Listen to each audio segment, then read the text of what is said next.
नमस्कार, मैं विजेंद्र कुमार। आज हम राखीगढ़ी साइट पर मौजूद हैं। हड़प्पा काल की सबसे बड़ी ये साइट है। 5-6-7 हज़ार साल पुरानी आप कह सकते हैं। ये साइट पर इस तरह के प्रमाण मिले हैं और यहाँ पर चौथे चरण की खुदाई आपको पता है कई दिनों से शुरू हो चुकी है, जो 3 साल तक चलेगी। इस साइट के 2 फेज़ हैं, 2 चेहरे हैं, 2 तस्वीरें हैं। एक की बहुत बड़ी ये साइट है भारत के लिए। ये दुनिया जो हमारा इतिहास है, पास्ट है, वो खोजने के लिए, वो देखने के लिए उस पर काम लगातार चल रहा है 1997-98 से।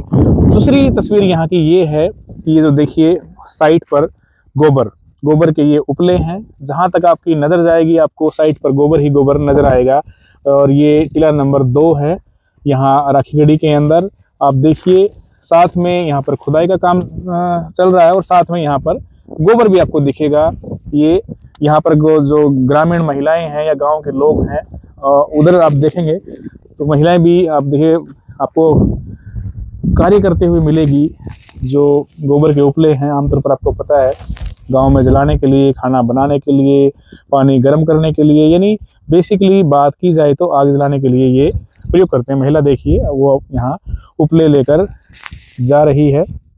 आप देखेंगे तस्वीरों में कि जो गांव की महिलाएं हैं वो इसी साइट पर, जो टीला नंबर 2 है, ये पूरी साइट आपको गोबर नज़र आएगा। पूरी साइट पर आप देखिए जहाँ तक आपकी नज़र जाएगी साइट पर गोबर ही गोबर है और साथ में इस पर खुदाई का काम भी चला हुआ है। आप देखिए उधर बड़े बड़े आपको देखेंगे दूर तक लाइनें लगी मिलेंगी। अलग अलग महिलाएं जो हैं अपने अपने एरिया में, अपना अपना उनका एक इलाका है, उस इलाके में ये गोबर का जो काम है, उपले बनाने का जो काम है यहाँ पर चलता है इस साइट के ऊपर। यानी कि आप कह सकते हैं कि 2 तस्वीरें राखीगढ़ी साइट की हैं। एक खुदाई का काम यहाँ पर सुचारू रूप से चल रहा है और बहुत पुरानी सभ्यताएं, जो सिंधु घाटी की सभ्यता है, इंडस सिविलाइजेशन या कहें हड़प्पा काल, उसके बारे में हमें पता चलता है। और बहुत सारी चीज़ें यहाँ पर निकल चुकी हैं। 100 के करीब नरकंकाल निकल चुके हैं। कैसे लोग रहते थे, कैसे यहाँ पर नगरीय व्यवस्था होती थी, कैसे प्लानिंग होती थी, तमाम चीज़ें आई हैं। लेकिन ये भी एक दूसरी तस्वीर है। विकी भाई आप लगातार साइट से जुड़े हैं, लेकिन ये क्या है, आप वो एक अलग तस्वीर है कि यहाँ पर खुदाई का काम चल रहा है और हमें 5-6-7-8 हज़ार साल तक हमें पता चल रहा है कि हमारी सभ्यताएं इतनी पुरानी थी, लोग रहते थे। लेकिन इस साइट पर गोबर ही गोबर है। ये 2 मेजर कारण है भाई साहब इसके। एक तो मैं बताऊं कि ये आप जो गोबर बोल रहे हो, ये उपले बोल रहे हो, ये प्रोटेक्ट भी कर रहा है माउंट को।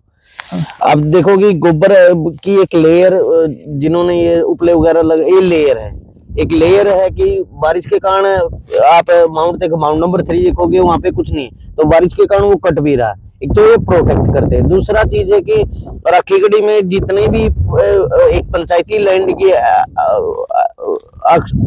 जरूरत होती है गांव को, वो पंचायती लैंड हमारे माउंट ही थी। माउंट नंबर 1, 2, 3 ये पंचायती लैंड थी, इसलिए एसआई ने इनको कवर कर लिया। तो आपको इतना बड़ा गांव हो गया हमारा, 14,000 के आसपास पॉपुलेशन है, तो उसके लिए पंचायती लैंड की आपको आवश्यकता होती है। कोई किसी भी गांव में देख लेना आप, हरियाणा के किसी गांव में आपका शमशान घाट, कब्रिस्तान, आपका उपले की जगह या आपका तालाब की है। तो हमारे पास सिर्फ ये माउंट ही पंचायती लैंड थे, इनको एसआई ने कवर कर लिया और इन पे ही हम डेली वेज यूज कर रहे हैं। अभी थोड़ा क्या है कि ज्यादा रिपोर्ट वगैरह पब्लिश होगी, बड़ी साइट होगी राखीगढ़ी, तो थोड़ा अभी वो चल रहा है इशू। तो ये गवर्नमेंट को ही करना चाहिए कि कोई प्राइवेट लैंड खरीद के वो पंचायती लैंड के थ्रू गांव वालों को दे, वो उसका यूज कर सकते। बिल्कुल, ये बहुत बड़ी बात है, क्योंकि जब इतने बड़े स्तर पर यहाँ पर एक्सकवेशन स्टार्ट हो चुका है, खुदाई शुरू हो चुकी है, तो ये सरकार को भी सुनिश्चित करना चाहिए कि ये जो पंचायती जमीन है, कारण इन्होंने बताया कि जो आपको गोबर दिख रहा है हर जगह, ये गोबर दिखने का कारण साइट पर यही है कि इनके पास पंचायती जमीन नहीं है, जो हर गाँव के पास आमतौर पर हरियाणा के अंदर होती है। और यही एक वजह है कि जो ये टीले यहाँ पर 7-8-9 टीले हैं, लेकिन ये राखीगढ़ी के अंदर तो 7 ही टीले हैं ना। राखीगढ़ी के तो 7 टीले यहाँ पर, बाकी दूसरे गांव में 8-9-10 अलग अलग गांव में हैं। तो 7 के 7 जो टीले हैं, आर्कियोलॉजिकल सर्वे ऑफ इंडिया, ये जो पुरातत्व विभाग है उनके पोजेशन में है, उनके पास है, क्योंकि यहाँ पर खुदाई का काम चल रहा है और उनके हवाले ये साइट है। और ऐसे में गाँव वाले, जो आप सामने आपको गाँव दिख रहा होगा साथ में, ये गाँव वाले यहाँ पर अपना उपले का काम भी करते हैं, क्योंकि रोज़मर्रा के लिए इनको ज़रूरत भी होती है। आप देखिए, चाहे वो पानी के लिए इनका यूज़ करते हो, गर्म करने के लिए, अपना खाना बनाने के लिए यूज़ करते हैं, क्योंकि आमतौर पर हरियाणा में गाँव के अंदर खासकर बात की जाए तो उपलों का बहुत ज़्यादा प्रयोग होता है, या फिर हुक्का पीने के लिए भी लोग इनका प्रयोग करते हैं उपलों का। लेकिन ये बहुत बड़ी बात है और बहुत बड़ी ज़रूरत भी है कि जब इतनी बड़ी ये साइट है हड़प्पा काल की, तो ऐसे में सरकार को चाहिए ये सुनिश्चित करना चाहिए कि ये जो हर जगह गोबर दिखाई दे रहा है, क्योंकि यहाँ पर बहुत ज़्यादा फिर एक्टिविटी होती है, बहुत गांव की बड़ी संख्या में महिलाएं यहाँ पर साइट पर आती हैं और अपना उपले यहाँ पर बनाकर गोबर के उपले चली जाती है। जब ये सूख जाते हैं तो इनको फिर लेने आती हैं। पूरा प्रोसेस जो है ये चलता रहता है। देखिए, कुछ उपले सूखे हुए हैं, कुछ अभी बनाए हैं, गिले भी हैं।